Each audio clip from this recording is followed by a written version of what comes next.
everybody, good morning. My name is Sally Roper and I'm coming to you from Ocho Rios in Jamaica. It's been a while since I've done a video because I've had some medical issues in my family. I am okay and we're all okay, but just taken me away from my time in the studio. And a lot of the unloadings that I've done this year have been for commissioned work. And I didn't want to film that out of respect for the people who I am selling my stuff to. And it's kind of boring because it's a lot of repetition. But this time I have done some pieces using some new glazes to me, some new techniques to me, and I'm excited to show you. I don't have much time because there are some pieces in the bottom that I need to get off to a courier ASAP. So I'm going to try and rush through my video, and actually if I can, I'm just going to show you a view of the sea today because it is really beautiful if I have enough time. Anyway, as usual, I have a notebook that I have, Jamaican colors, yay.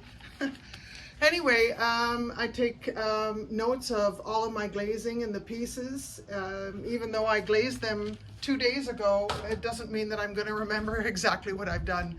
So I'm just going to put on my gloves. My kiln is at 121 degrees. I would really like to wait for it to get below 100 degrees, but as I said, I'm anxious to get a couple of the pieces out in the bottom for a client, for a sample pieces for a potential job that will be good. Anyway, let me get going and let me go ahead, and I'm going to swing the camera down a little bit so that you can see the top of the kiln. You won't get to see very much. I don't have a great position, but you'll certainly be able to see me. I have not peeked at all, and so this is exciting for me as well. Anyway, here we go. Oh my.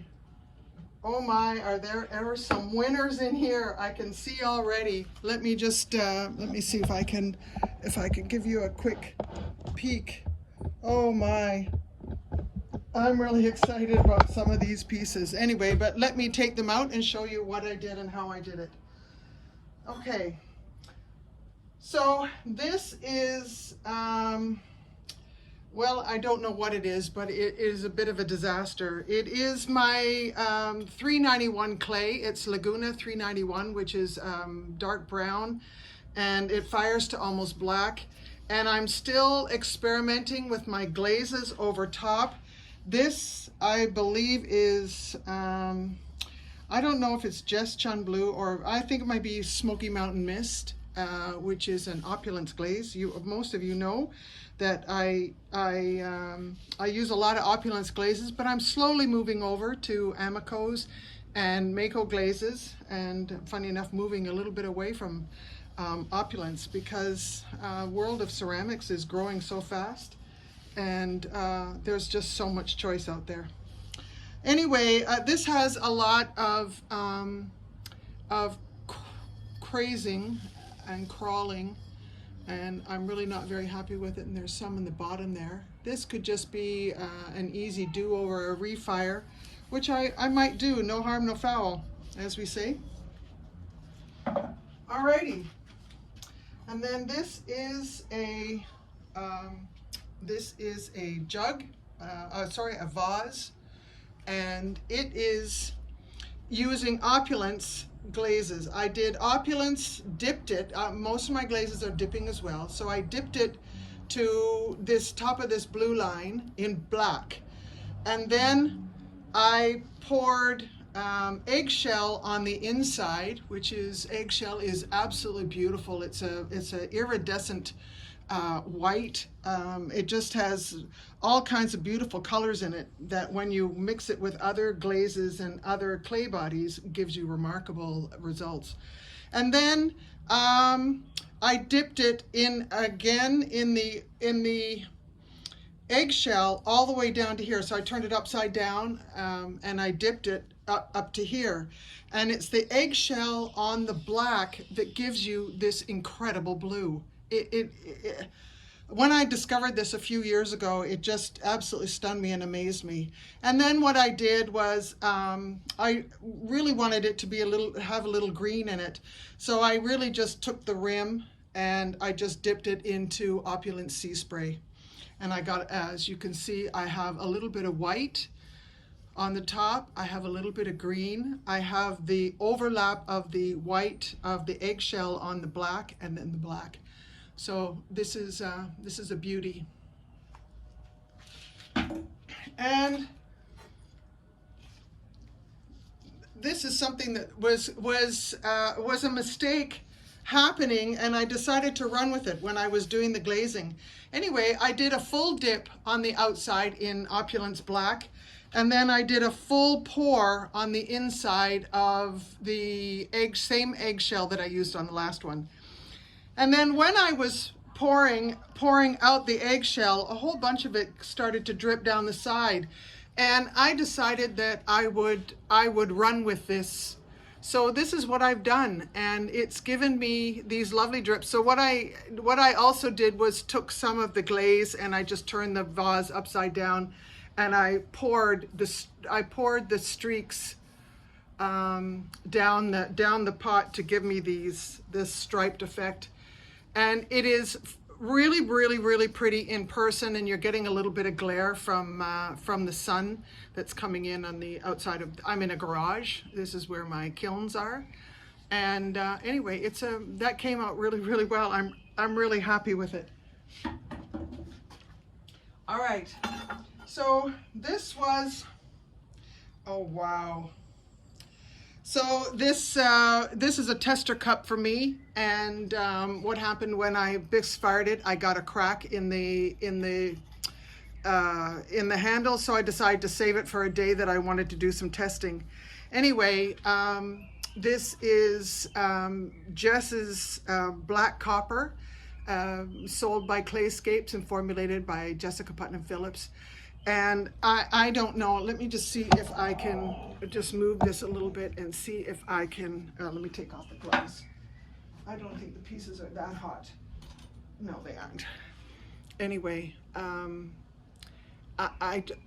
just trying to find a camera angle that will give you and show you, maybe if I do it this way and get the glare out of the way. Nope, I don't know if that's gonna do it. Yeah, but I mean, this has a copper tinge to it that is just stunning. And then what I did was I poured marigold, Amico marigold, on the inside, which is a yellow celadon. I was trying to find what color that would really, really look nice, and that's just a winner. And so this is a test cup, and I'm going to be doing that formulation again for sure. And then I did some candlesticks, and this is again in the black copper. I think you get a better idea of the beauty of this copper. When you see other people using it and filming it and showing it on their videos and their pictures, you don't really appreciate the true beauty of this glaze. But it has a shimmer and a sheen to it that is just stunning. Anyway, this is just a little candle holder. And a little 1-inch candle will fit in that very nicely. And then similar to the mug, I dipped this whole piece in Amico's Marigold Celadon. I have it in I got a 10-pound bucket, and then I have a dent puller that I attached to the bottom, and then I just dipped it so that the rim, the handle, and the top of the actual candle holder went into the black copper. So that turned out exactly as I expected. A little bit of pulling away on this part of it, but I really like it. That's a winner. All right, now here is which is going to be for me probably the best piece in the kiln. And so this is my attempt at the Peacock Method, which is I dipped this entire bowl. This bowl is, now my hands are 4 inches, 4, 8, 12, about 13 inches across and about 6 inches tall. And I dipped the whole thing in Opulence Sea Spray, and then I did the Peacock Method. And that is taking Mako Flux and doing little half circles around the rim of the pot. And I did it all the way around. And then I took dabs of Stroke and Coat, and I used their periwinkle and their lime. And I just put dots inside the Mako Flux, the little half circles, semicircles of Mako Flux. And then I took blue rutile and I put 2 heavy coats of blue rutile over the top. And I was afraid that that was going to interfere with the running of or getting the colors to come out of the Mako Stroke and Coat. So what I did was, after I did that, I just put another dollop, and it was a hit or miss because at that point I couldn't see what color was underneath the blue rutile. So I just put some more dots of color in the rim, and I'm really glad I did that. So the Stroke and Coat is actually under the top layer of, or 2 layers of blue rutile, and then a second application of Stroke and Coat on top of the blue rutile. And this all is over the sea spray, which again, I dipped the entire piece in sea spray, and in combination of other glazes, you get some run. This is an absolute winner for me, and it's probably one of my favorite pieces that I've ever done. But just look at how you can see you can see the periwinkle and the lime coming through, and then just the pull of the flux. I don't think I can talk enough about this piece. It is stunning, and I actually like the bowl design with a straight up lip, and it kind of curves a little bit inward. This is just a big winner. Okay, the rest of this is going to go quickly.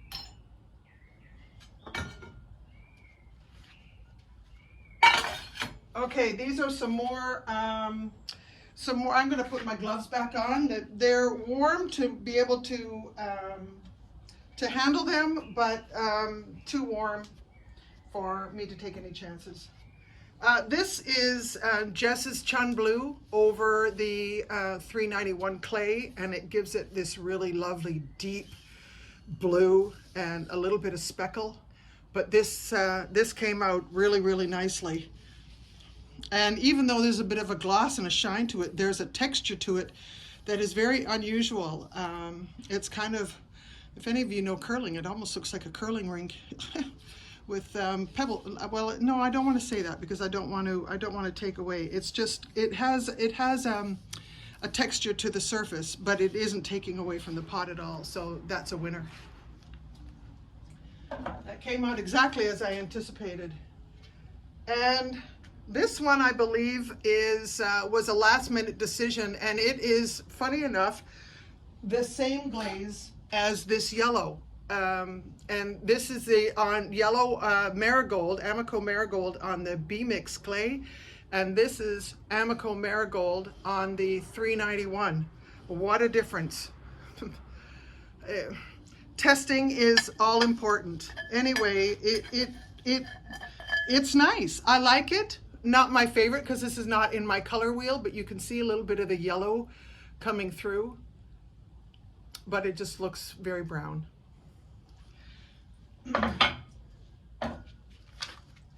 And then I did some test tiles with the black copper. This is Jess's black copper. It's sold at Clayscapes, and I buy it in the dry form, and I mix it here in Jamaica because I have to pay for everything that gets imported, and I'm not importing water. So again, you get a bit of a sheen. I'm hoping you can see it. It's hard for me to tell. And this is the black copper on my 391, and it doesn't do anything. So that's not a bust. That is a good telltale as to use the black copper on light colored clay bodies. I don't know how it would do for the I don't know. There are some light brown clays that are available through Laguna and through all kinds of other suppliers and whatever, and I don't know how this will turn out, but on the Laguna 391, I wouldn't do this. And again, this is, I bought some Amico Sky in a bucket and added the water, and I mixed it the other day, and that's a test tile of the Amico Sky, which is very true to what it's supposed to look like. I dipped the whole thing in for 5 seconds, added 2 seconds, so that's 7 seconds, and the bottom is 9 seconds, and there's really not much of a difference. And then this is a test tile of the sky on my 391. So I'm still trying to find some good glazes to show off the 391, and I have about another 400 pounds of it to use up. So I got to get cracking and finding something that works, that I really like. Okay, do some housekeeping here and get some furniture out of the way. Alrighty, and these are just some textured trays that I did, and I put on some black, Amico black underglaze. I wiped it all with the underglaze, and then I wiped it back with a sponge, and it cleared off the part that was raised. And then I dipped it in Celadon in the same sky as this test tile here. So here's the difference. This is just the test tile alone, and this is the test. This is the same with the black, like a black wash on it. So quite different, and I love how the indentations and the texture is accented. But that gives you a good idea of what it looks like. It's really beautiful. That turned out as well as I could have expected. And this is the same thing on just a little small textured tray. So that's doing the same thing with a black wash, wiped back, and then dipped in Amico Sky. Okay.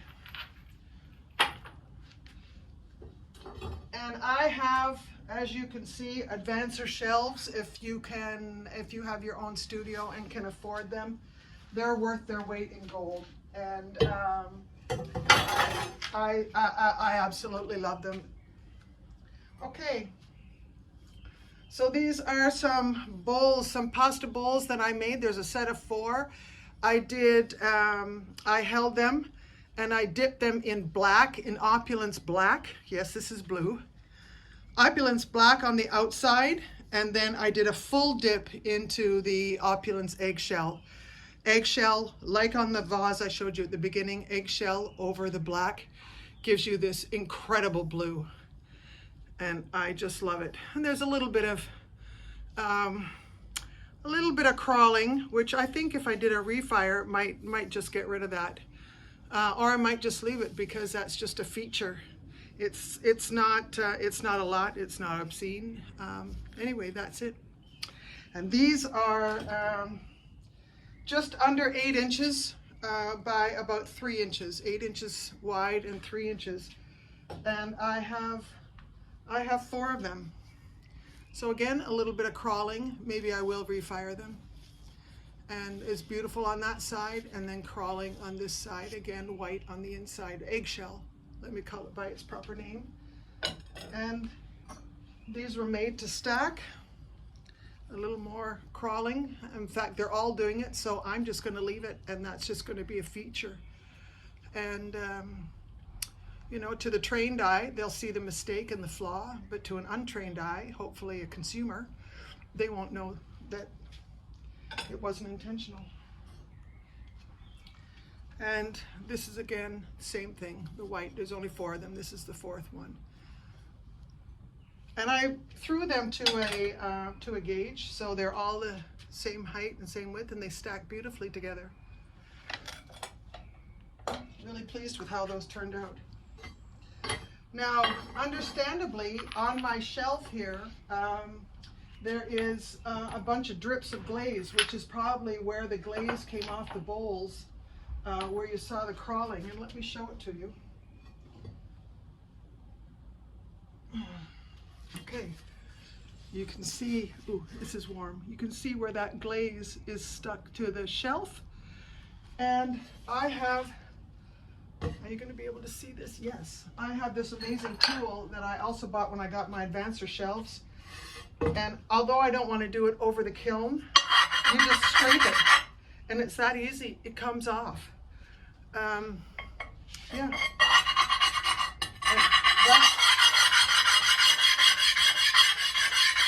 That's how easy it is. And this is good to go. I can use this again tomorrow. But I'm not going to continue and do any more. It's noisy, it's annoying, and I don't want those little bits of glass to get into my kiln. So I'll put it aside and do that when this video's over. Okay, here's another pot, again, testing glazes with my 391, and this is Jess Chun Blue again. I love Jess's Chun Blue. I love the clays and I love the glaze, and I'm having fun working with it and figuring out the do's and don'ts about application thickness. Anyway, that's okay. And these are, wow. Oh, wow. Okay, well, this is a mess. This is, this glaze just came right off the pot and it's all over my shelf, which, funny enough, at the bottom of my kiln is not an advancer shelf, so that's kind of a bummer. This is the inside of the Jess Chun Blue. I did a white slip on the inside when after I trimmed the pot. So that's why the color is different on the inside than the outside. And it's very speckled on the outside of this 391, but I'm not very happy with this crazing. Yeah, that's a big faux pas. And I have another bowl and it's probably done the same thing. Nope, it didn't. Isn't that interesting? It did it on one pot, but not on the other. So there it is again. I did the white slip on the inside. Well, actually not really a white slip. I just took my Laguna B Mix clay body, mixed it down with some water to the thickness of yogurt, and then I just applied it after I trimmed it while it was still leather hard, and they dried together and fired together. And then, so this is what the Jess's Chun Blue looks like on the inside, and then this is what it looks like on the outside. And you can see a big difference there. Maybe this gives you a good angle of the difference, and here it is nice and solid and beautiful and blue, and then this is kind of spotty and splotchy. But that's what Jess's Chun Blue does over this 391. I've done enough of it now to know that's just what it is. And then these are the sample mugs that I'm not going to show you because they're for a client. And anyway, I'm kind of pleased with how they came out. So so there you have it. That's my video for today, and I hope you enjoy this. I'm going to post it. I'm going to try and post it on the ClayShare Prime site, which is, we are a ClayShare family. I'm part of the ClayShare family. And I'm also going to post it on my YouTube channel. And if you'd like, you may like this video, or you may not like it. It's totally up to you. And if you'd like to subscribe to more of my videos or go back and see the ones I've done in the past, that would be awesome. So what I'm going to do right now is I'm just going to disengage my camera, and I'm going to take you and show you how beautiful a day it is today where I am. And you might want to hate me for this, but anyway, I'm just going to go ahead, and this is my studio. And not that this is meant to be a studio tour, but the last time I did something like this, my studio was really, really messy and kind of obscene. But anyway, I've tidied things up, and there's my wheel, and there's my workbench. This is a drying rack where I keep my leather hard stuff to dry. And then over here is my glazing station, where I have all my glazes, the Amico glazes and this Opulence glazes, and there's my Potter's Choice Stroke and Coats. And then to finish off, this is my view. And this is where I live. So I think you'd rather see the sea than my ugly mug. So I'll bid you adieu. I hope you have a wonderful day. Thanks for watching my video, and I look forward to doing more for you in the future. Bye.